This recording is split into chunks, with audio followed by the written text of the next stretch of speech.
I'm here in the library, my favorite spot in the whole house. And lately, I've been on a mission to add this same cozy feeling and vintage charm to other areas of our home. So recently, I've gathered some amazing vintage items from thrift stores and Facebook Marketplace. And today, I'm excited to show you how I'm using them to add character and warmth throughout the house. I hope today's video will inspire you to do the same in your home. To begin, I'm adding vintage items to create a welcoming focal point in my upstairs hallway. Although I am happy with how this bookcase and mirror look here, I came across a cabinet at Goodwill that was just such a great buy that I couldn't pass it up. And I think it's going to look even better here and add to the vintage vibe of my home. So before my son comes over to help me get that cabinet up the stairs, I'm going to unload this bookshelf. I didn't realize how dusty this bookcase was. Once you start moving things out, you can really see where the dust is collected behind the books and decor. And that's one of the nice things about having an enclosed display cabinet, is that things don't get nearly as dusty. I do really like this vintage mirror, so maybe I can find another spot for it. So here is my new vintage cabinet.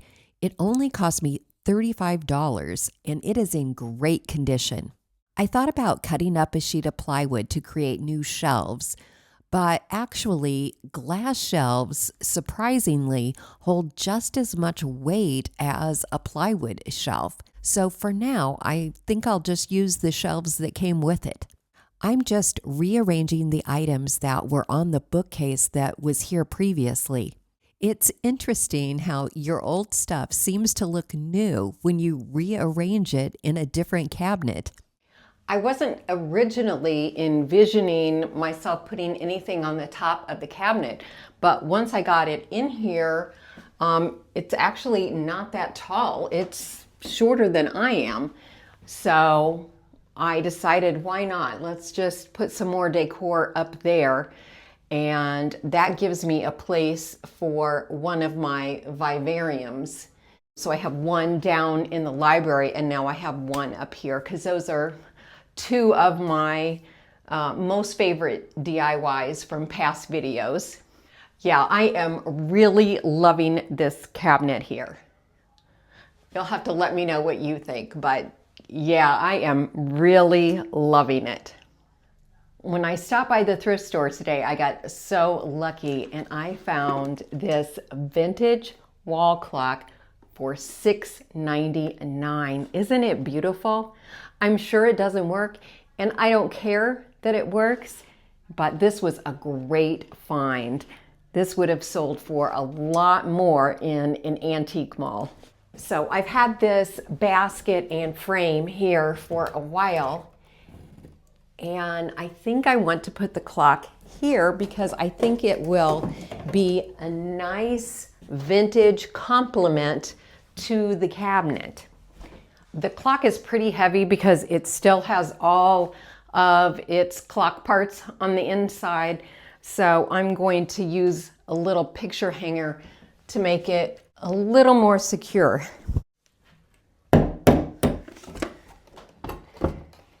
Should I put a little greenery in there since I have some right here?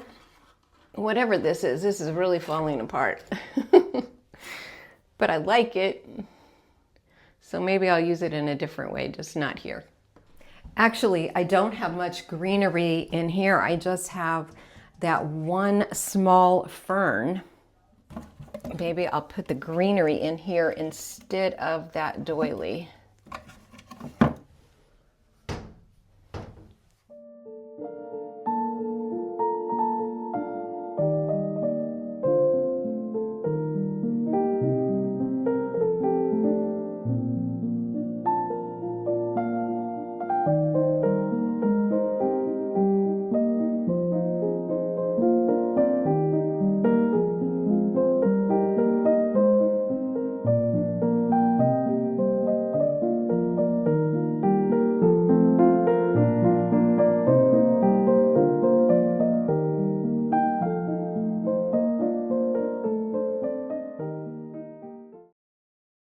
I think I may have mentioned in previous videos that I struggle decorating this area in front of our built-in bar.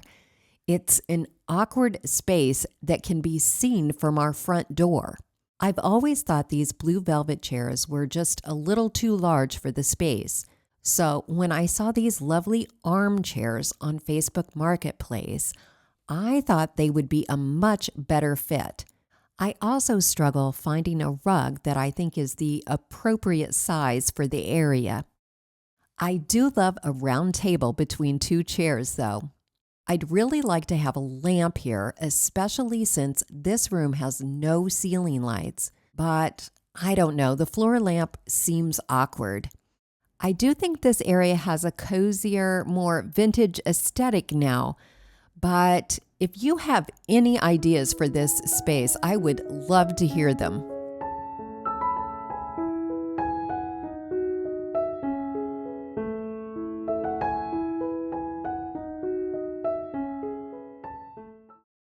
If you're a subscriber to my channel, then you know that I just recently created this wall arrangement.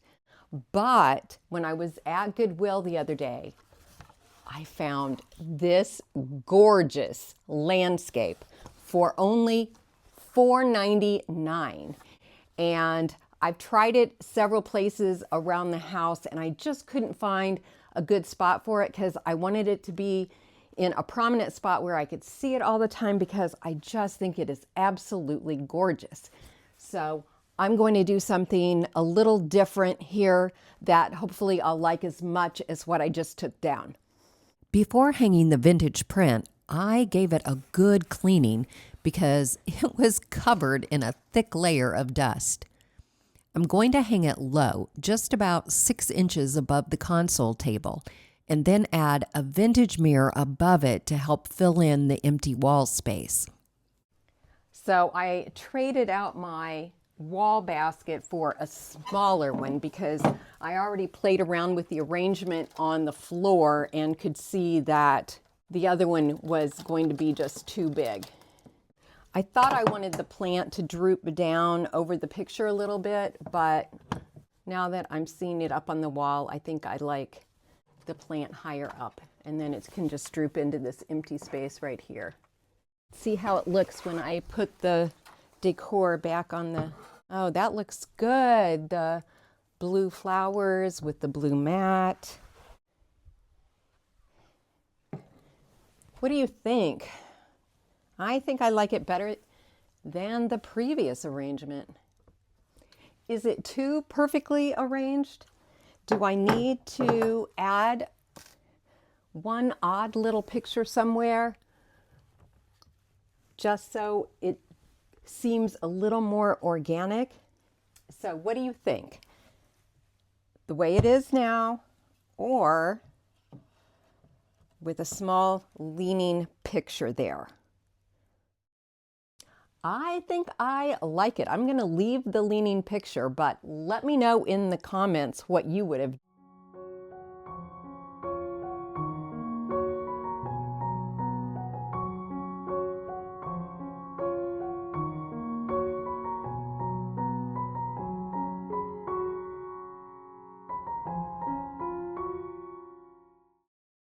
I wasn't originally planning on making any changes to the front living room. But when I brought down that old bookcase from upstairs, I thought I'd like to try it out in this room. The best spot for it seemed to be where the desk was. So with the help of sliders, I moved the desk to the opposite side. Once the bookcase was situated, the space above it seemed the perfect spot for my $5 thrift store 17th century book illustrations. When you're hanging a pair of pictures that don't hang level with each other, adjust the wire or hanger on the back of one of the frames rather than making a new nail hole in your wall. As I was filling up the shelves of the bookcase, I decided it needed some decorative molding to dress it up a bit, and I had a piece of leftover molding from another project that was just enough to cover the 2 side edges. I nailed it in place and filled the nail holes with a bit of caulk. Unfortunately, when I found the can of brown paint I had previously used on this bookcase, it had solidified. So instead of painting the new trim brown, I decided to paint the entire bookcase dark blue using some cabinet paint that I already had on hand. Here's a little tip. When you're painting furniture, prop it up on pieces of scrap wood so you can easily get your brush or roller along the bottom edges. It also keeps it from getting stuck to your drop cloth. I think this color is going to look much better than the brown anyway, and it only took me about 15 minutes to paint it start to finish.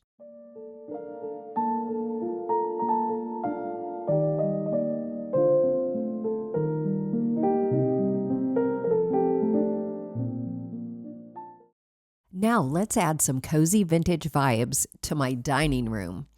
A few weeks ago, my next door neighbor put these chairs on the curb, and since I wanted to refresh my dining room, I grabbed them and carried them home.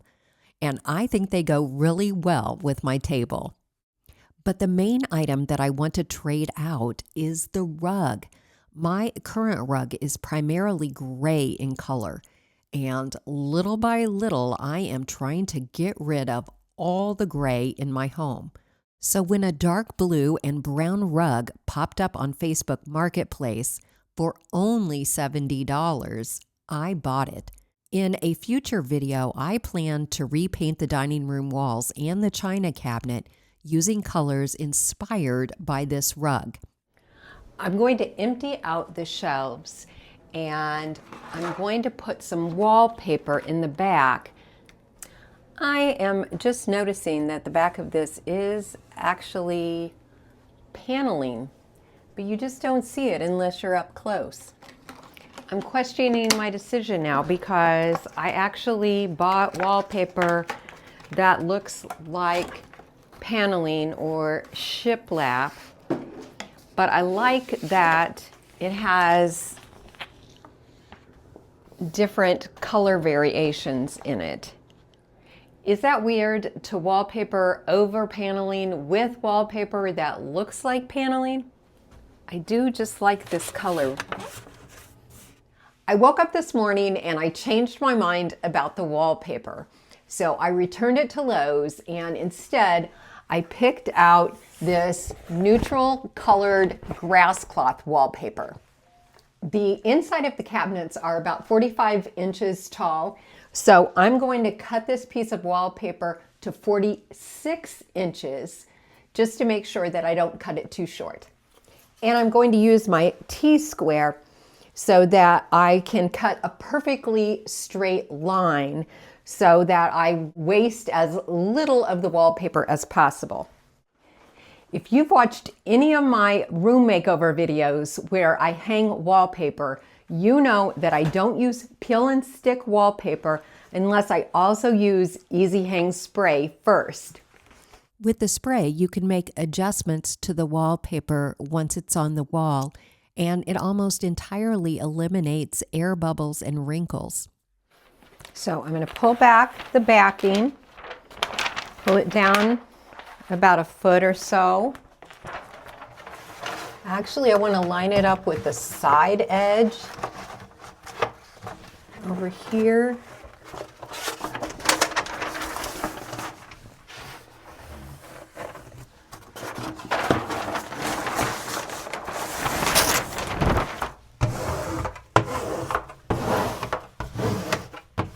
And then I just use this little plastic wallpaper scraper to help me cut a straight edge. And I'm just going to wipe up any of that Easy Hang spray that might have squished out the sides. Easy peasy. Now I'm going to measure. Again, I'm going to cut it a little wider than I need. So this time I'm going to have to trim it over here because I want that seam to line up perfectly. You want to make sure that you are using the outer edge of the wallpaper, not your cut edge, to line up, because your cut edge is probably never going to be as perfectly straight as the machine cut edge. Once your wallpaper is aligned and stuck to the wall, I find that using a plastic wallpaper scraper does the best job of smoothing it out and ensuring good adhesion. So I know this might seem weird, but I think I'm going to go ahead and style these shelves before I hang the wallpaper in the other shelves, mostly because right now my table and my buffet are completely covered with china. So I don't want to be sitting things on the floor. However, this is going to be a little bit of a challenge because I don't want to style it exactly the way that it was before, because this time I want to incorporate some additional items to add to that cozy vintage vibe, particularly wood items. I really like the look of this big brass plate. I thrifted it for $3.99. And it's much nicer than most of the brass plates that I see like this, but it might be too big. But it's not. It fits perfectly. Love that. If you watch my channel, you might remember that I had to pack up some of my cookbooks recently when I changed out cabinets in my kitchen. And so I also wanted to try to make room for them in this cabinet. And I don't know if I want the books in the front where I can see what they are, or if I want to put them in the back and then layer it with china in the front. I'm going to have to figure that out. I did have these little wood drawers staged here, and I really liked that. I'm just going to replicate that, although I need to get a dust cloth because those blue glasses are dusty. This is the basket that was hanging on the wall in the upstairs hallway. Here's another new vase that I picked up this week for $5.99. When I first started collecting the blue and white pieces 12 years ago, I probably only paid $1.99 for a vase like this. Look at this pretty picture that I picked up this week. It was $9.99, but it is willow blue. So I feel like that it's probably selling for 3 or 4 times that online. The shelves in the middle cabinet are stationary, so hanging the wallpaper in that one was a little more challenging. I definitely think these cabinets look warmer and cozier and more my vintage vibe, but I grabbed a few more things from my storage room and I think I can make it look even better. I've been using this tiered tray as a way to display some of my smaller collectibles. I don't like that you can see the electrical cord hanging down back there. So I wanted to put something bigger over here to disguise that. I love this old vintage corbel and I haven't been using it anywhere for a while. And I thought it might fit in here nicely. I would really like to have a little lamp here. I sure wish this shade wasn't so small. I was using this in another room, but I'm pretty sure it will work. If you've seen the video where I converted this entertainment center into a china cabinet, you'll remember that I added this piece of wood in the back as a place to be able to hide electrical cords plugged into this outlet. And then on the back, there's a cord that plugs into the outlet in the wall behind the cabinet.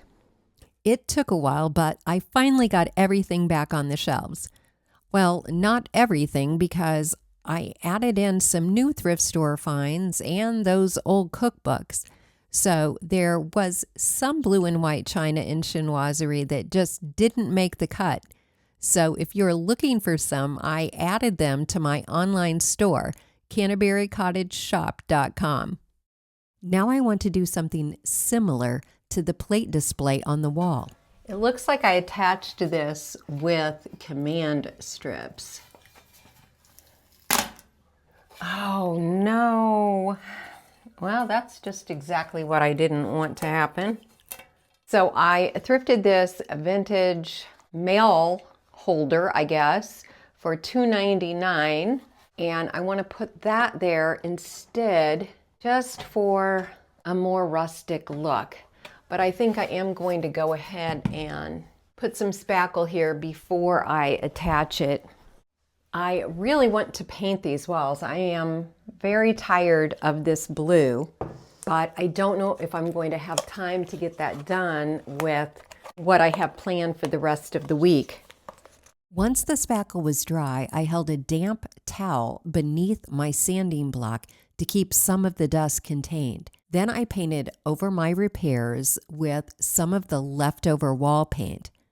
I added a piece of styrofoam to my wall basket and stuck in a droopy plant that I recently purchased at Hobby Lobby. It is just a small change, but I do think it gives the plate wall a more eclectic and cozy appearance. Because there are several recessed lights in the dining room ceiling, there is no electrical hookup in the center for a chandelier. I previously gutted this electric chandelier that I bought at the Habitat Restore and painted it white. It's looking too white for me now, so I'm going to brush on Rust-Oleum's antiquing glaze. And I brushed it on with a wax brush and then used an old rag to wipe most of it off. To hang it, I screwed a plant hook into the ceiling with an anchor. Then I added small candles in the cups where the light bulbs used to be. I also added a little faux greenery for a summery look. I think this chandelier really adds to the overall aesthetic of my dining room. And it was so inexpensive to make, and I could literally hang this anywhere in my house. In last week's video, I totally redid the area behind our bed and added these 2 rechargeable light sconces. I was going to make vintage-inspired pleated lampshades for them, but the lights are not very bright, and adding fabric would only diffuse it further. So instead, I'm just going to add some braided trim around the top and bottom edges of the shade to dress it up. I ended up ordering this trim from Amazon because so few stores in my area carry sewing supplies anymore. I don't know about you, but I'm already missing Joann fabrics. Because last week's build took longer than expected, I didn't have time to address the brick wall. I wanted to paint the wood trim surrounding the brick and the small ceiling beam with the same sage green paint that I used on the built-ins. The brick was exposed a year ago during our bathroom reno, and I've left it bare, but now I'm ready to dress it up just a little bit. Rather than drilling into the brick, I drilled into the wood so I could screw in a plant hook. I found this brass hanging pot on clearance at Lowe's, and I added a very healthy ivy plant that I hope to keep alive.